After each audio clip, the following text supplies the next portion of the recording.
Listing and modifying users is a really nice tool. It allows you to turn off CourseCompass and MyMathLab for any students that aren't participating anymore.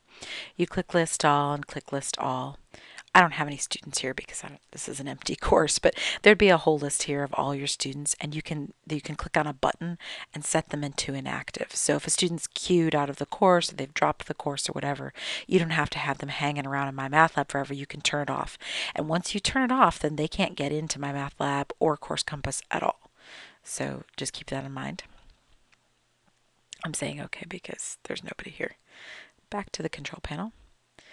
Now, over here in the top right corner, there's a whole bunch of stuff that you're never going to use in a face-to-face class. This is all for CourseCompass assessments, if you will. Those are not MyMathLab, so these aren't math tests. These are like if you have the students submit papers to you and projects to you and that kind of thing.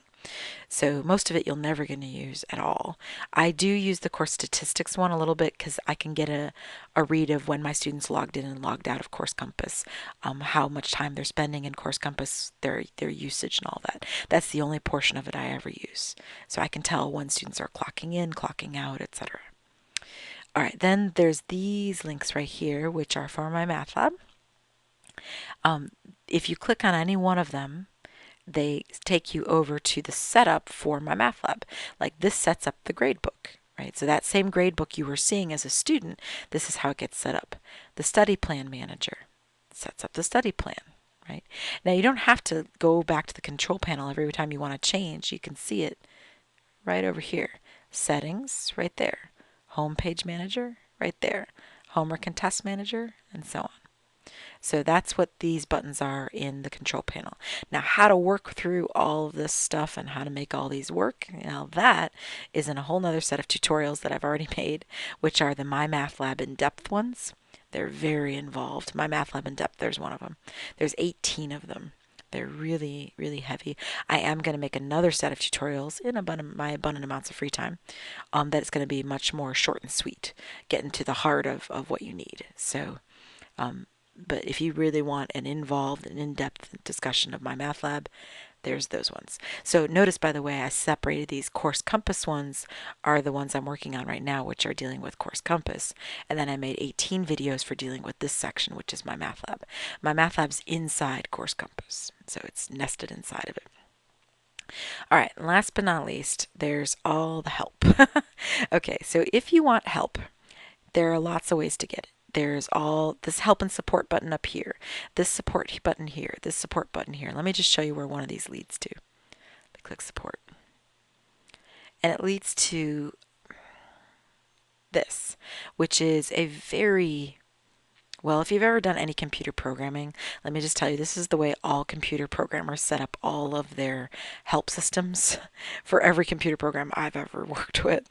It's a very text-based, very structured, almost like an outline.